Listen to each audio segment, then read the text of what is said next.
What's up, guys? It's three-time NFL Pro Bowler, all-decade return specialist, Josh Cribbs. I want to welcome you to the Mac Sports Connection podcast, where Alex hosts all things Mac, all things football, all things sports, right here, Mac Sports Connection, baby. The Mid-American Conference best, bringing it only the greats, Mac, to everyone.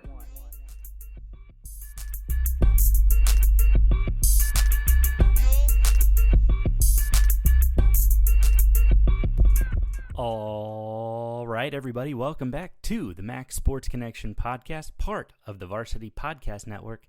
I'm your host, Alex the Captain. Thank you so much for tuning in this week.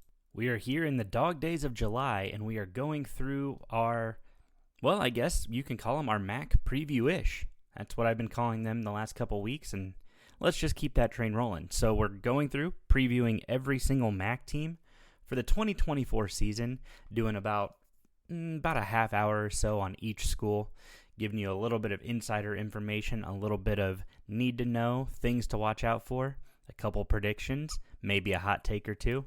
So this week we are coming into a new pod. The last couple weeks we finished, I'm going to call them the Mac West pod with Toledo, Bowling Green, and Northern Illinois. I'm going to go now the Mac South pod, which sounds really weird. I recognize that, but we're going to call it that. The Mac South pod, which will feature Ball State, Miami, Ohio, and Ohio.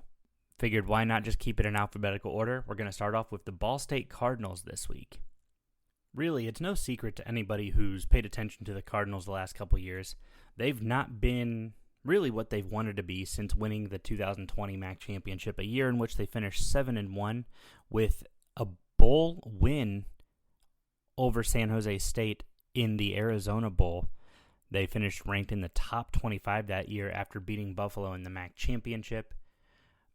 I don't know. This is an interesting program. I love Ball State. I love what Coach New has done and has tried to do to revive this program and bring it back to its glory days. But it's been some tough sledding as of late. Last year they went 4-8, 3-5 in conference play. The thing that I noticed is Ball State looked hot, and they looked good early in the year. They played Kentucky at Kentucky, followed that by a loss at Georgia. But then they came home and they waxed Indiana State 45-7. A loss to Georgia Southern at home, followed by 3 straight conference losses. They ripped off a win against Central Michigan, a loss by 3 points at Bowling Green, a win at Northern Illinois by 3 points as well. They blew out Kent State 34-3, and then they lost a heartbreaker to Miami, Ohio, the Redbird rivalry, 17-15. What really sucks about this is when you look at what the Ball State defense did towards the end of the year, they looked really, really good. They were giving up, on average, less than 20 points a game over their last 7-8 games of the season. Last 6 games, forgive me. And they just looked so good, but it was the offense that held them back. This offense, of course, you got to figure things out now that Drew Plitt is gone. You've got to kind of figure out what's going on. Caden Simonza, he played a couple games last year, some up and downs. Keel Kelly, might be Kyle Kelly. I apologize if I butchered that, but he came out, he played games, but he did a lot more running than he did passing.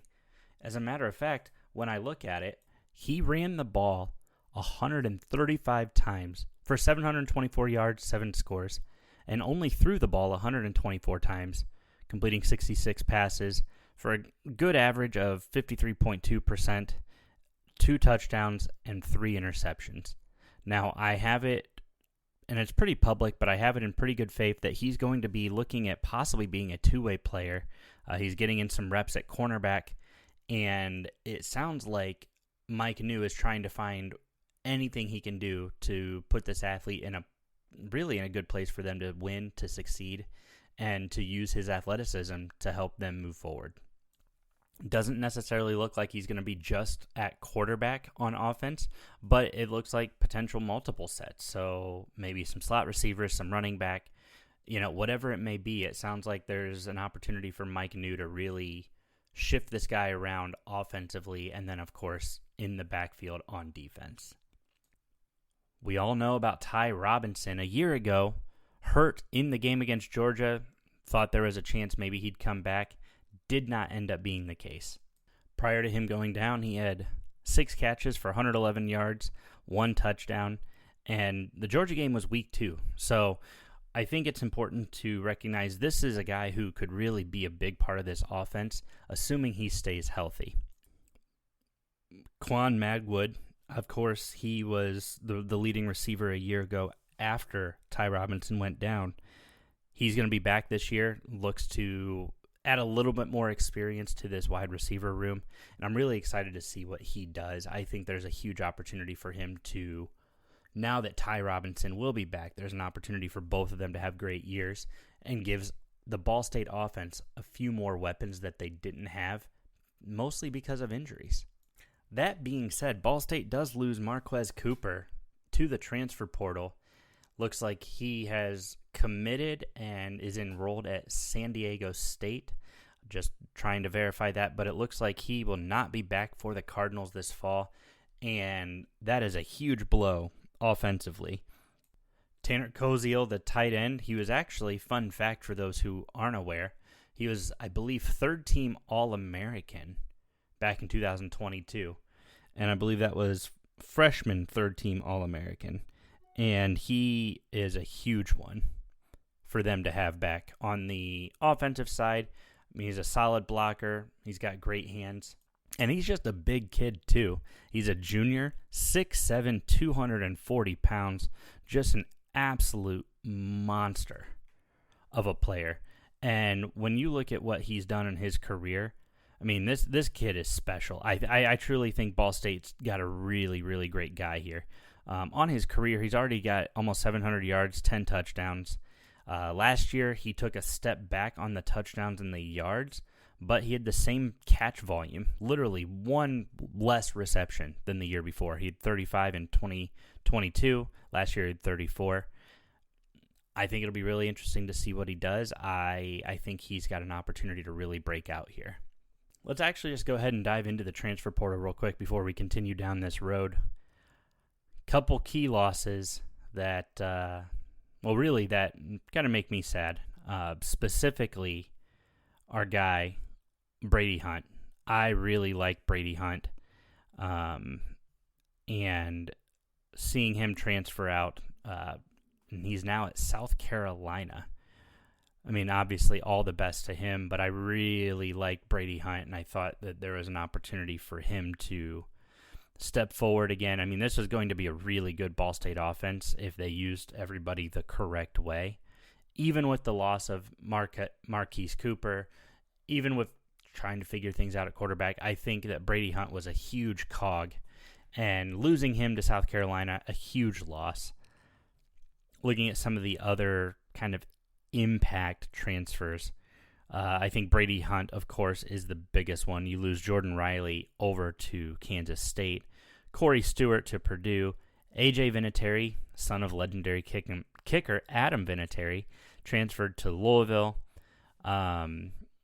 Marquez Cooper, again, out to San Diego State. Lucas Borrow, this one was interesting.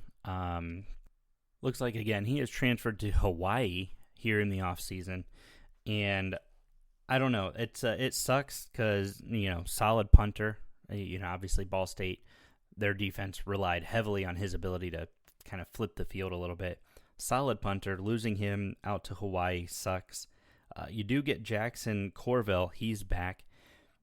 My issue with Jackson Corville, and I'm sure this is stuff he's worked on in the offseason, did not connect on any of his kicks beyond the 50-yard line. If you're going to be a Division I kicker, you have to be able to hit at least a 50-yard field goal. He topped out at 48, so he was there. He was close.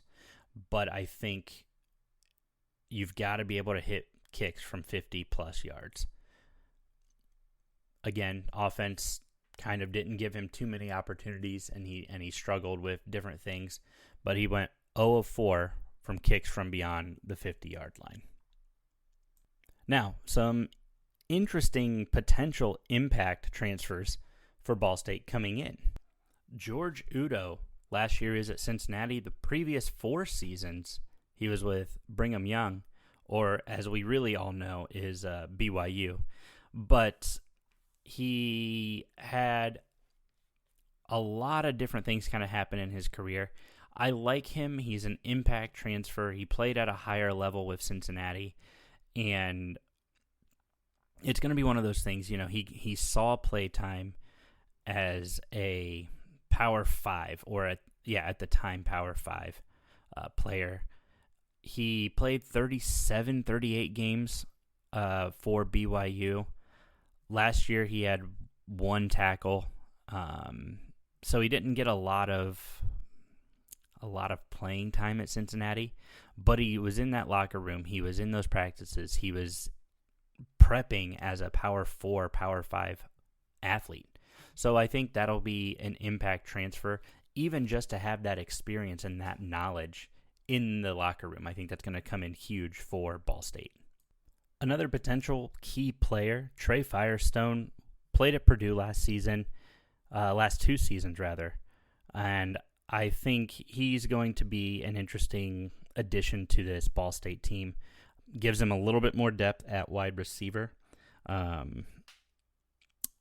think this is going to be a good one. This adds, again, more Power 4, Power 5 playing experience, locker room experience to this Ball State team who they need to find an identity on offense. This is going to be a critical pickup for them, and I think that Mike New is going to love having a plethora of talent on the offensive side of the ball. Just looking at everything, Chase Harrison's coming in from Marshall. I think that's a nice addition to the QB room. Nothing that screams and stands out to me, but I do think it's a nice addition to the QB room. I think that's going to be really helpful. But I think it's going to be Caden Simonza who is kind of taking over the starting gig there, and he's going to get his licks. He's going to take some shots, but I really think this is the year this offense needs to step up. They were ranked in the bottom 15 offenses in the country. I believe they came in either at 121 or 122 last season, and they were not putting up more than 19 points a game consistently. Their average came in at 18.3 points a game, and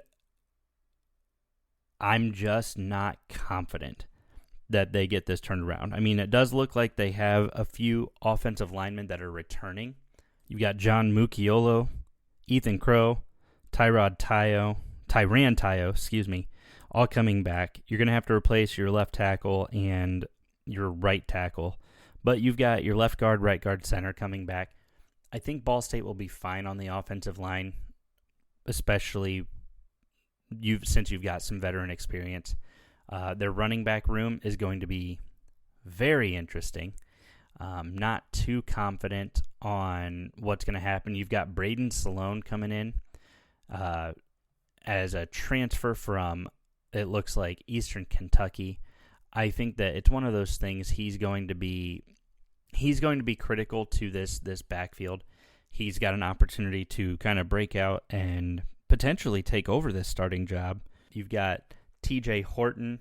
That's another name you guys need to watch out for. But the name that I have it in good faith you need to be really keeping your eye on, Vaughn Pemberton. He's the junior running back.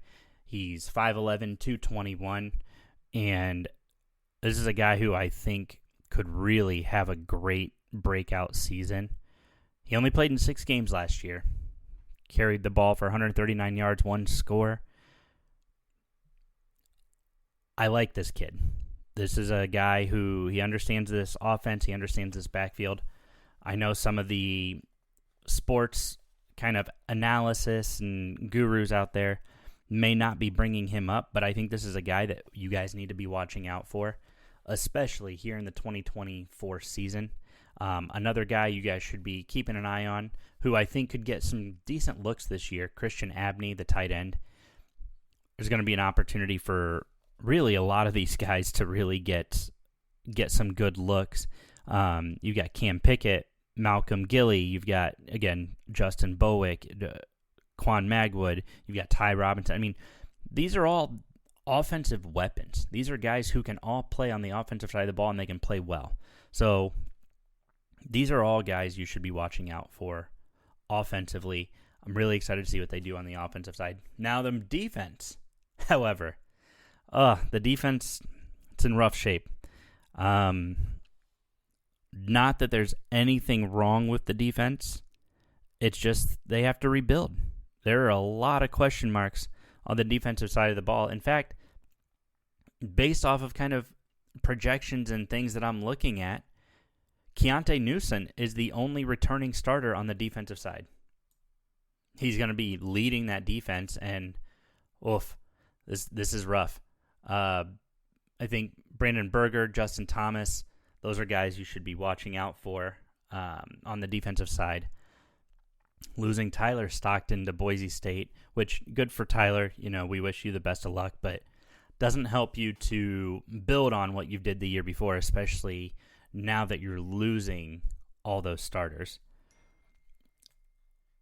I think when you look at everything for the defensive side, you know, obviously Keontae Newsom is going to be the star of the defense, but do not count out Jamad Harmon, Thylan Baldwin. They're both back, and yes, they didn't start last year, but they did have experience. They both have playing time. They both understand the Ball State system. Now, Jeff Knowles, again, opportunity for him to kind of rebuild things and kind of create it in his image to a degree, but this is a defensive team that I think you should be very cautious on.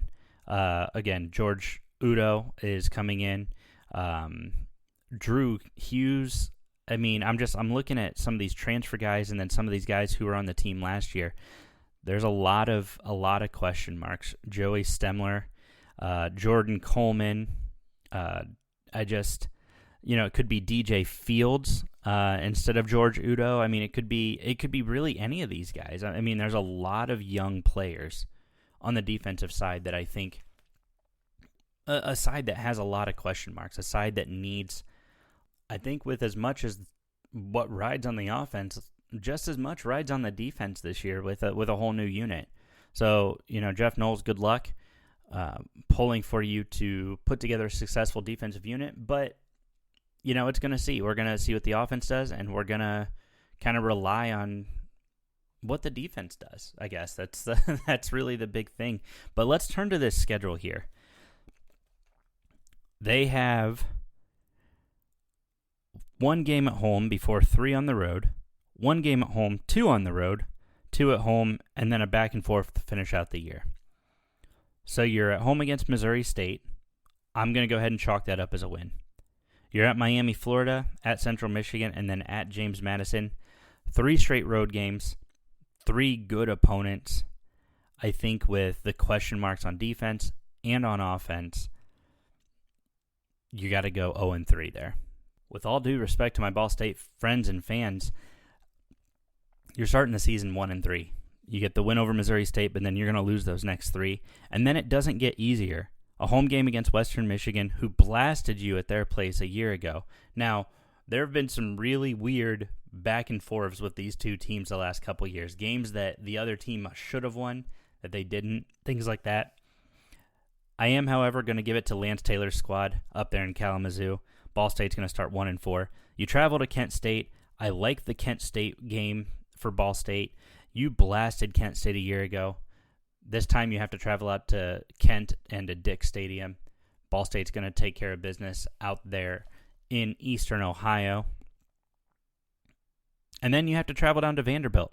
Now, normally I would say this feels like a potential win for the MAC because, let's be honest, it's Vanderbilt. I don't know that Ball State competes with Vanderbilt. Now, it's, of course, you've got 6 games under your belt at this point, an opportunity for you to know your identity, know your team, understand what's happening. And this is a weird kind of mid-season non-conference game. We don't see a lot of those anymore. A lot of those happen earlier in the year.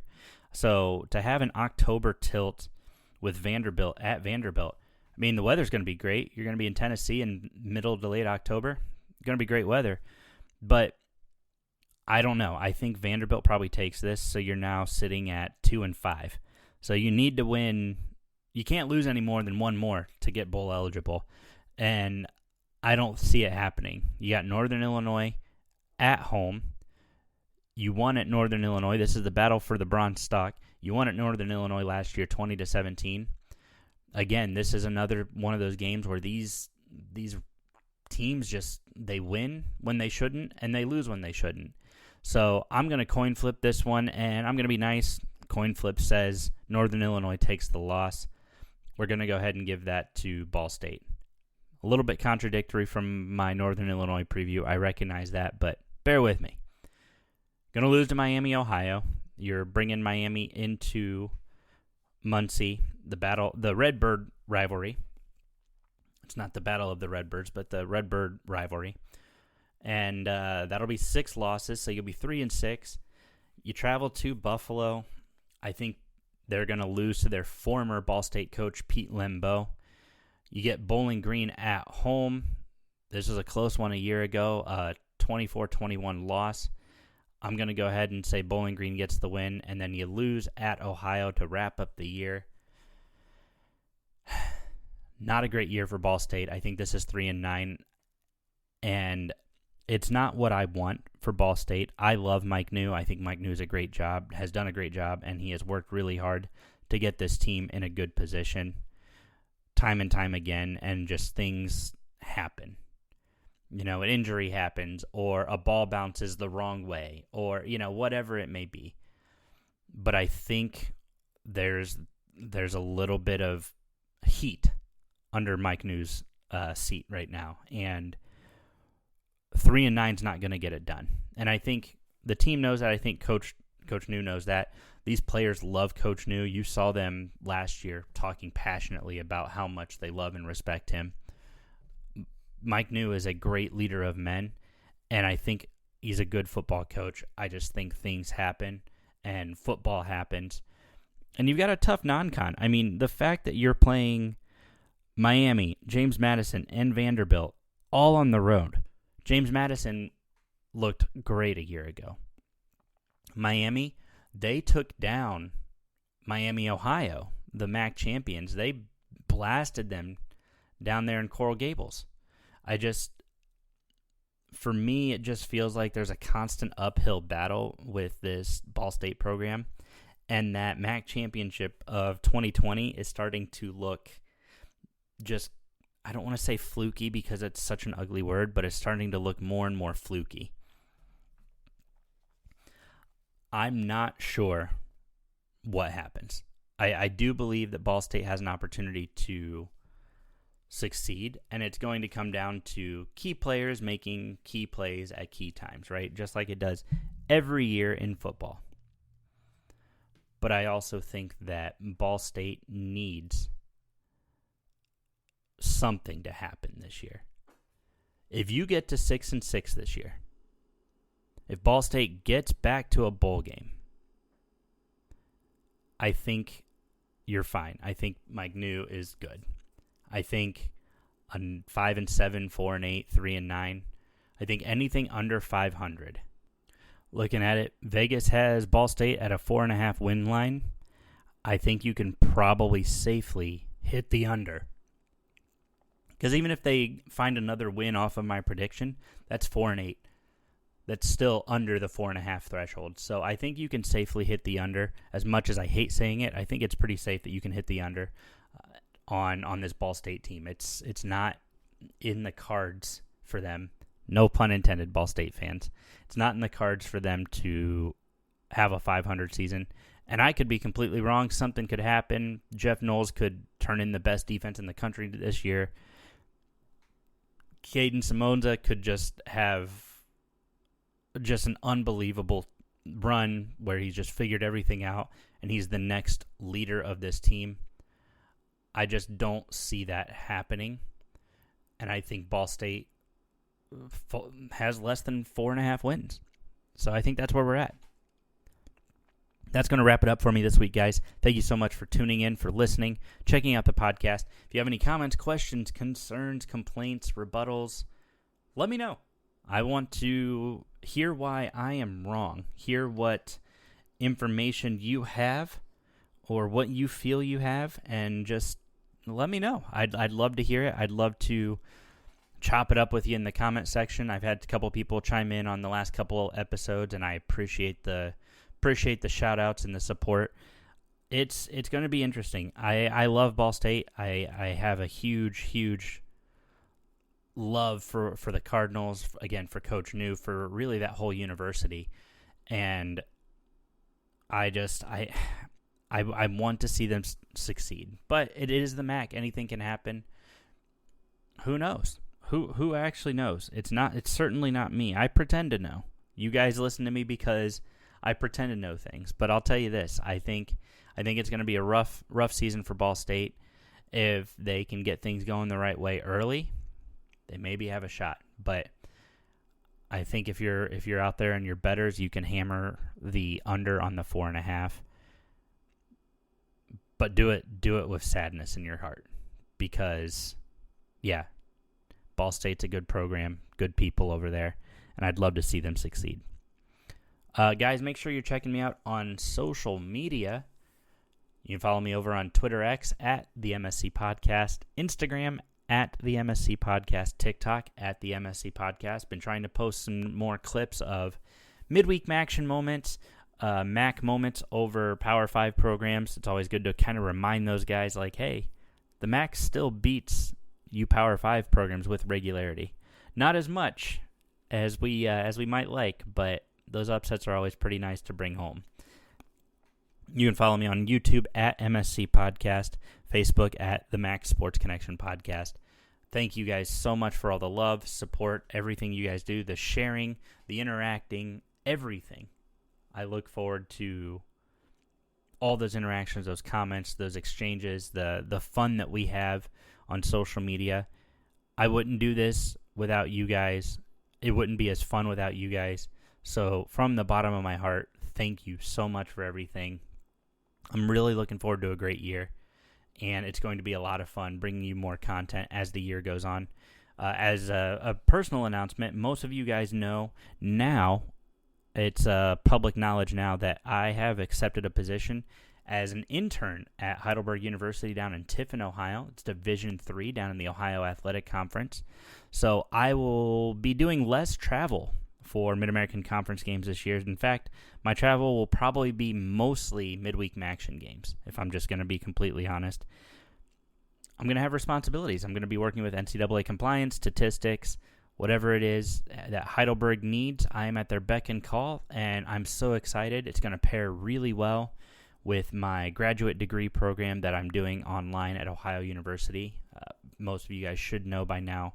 That should also be public, but I will be doing an online master's program in sports administration. So this opportunity at Heidelberg came up, had great conversations with Greg Cooper and Jeff Garvin over there at Heidelberg, and they are bringing me on. And my first official day, I have a few things before then, but my first official day is August 1st. So right before football season, soccer season, volleyball season, cross country, just all of these things. I'm really looking forward to getting out here and learning more about collegiate athletics in a more hands-on setting. I've done a lot of coverage from afar as fan media trying to make his way, and now we're getting our hands dirty, and we're doing it for real. We're doing it at the college level officially, and again, that's a big part of that's from you guys and your love and support. And I cannot thank all of you enough for everything you guys continue to do and continue to, really continue to let me bring you.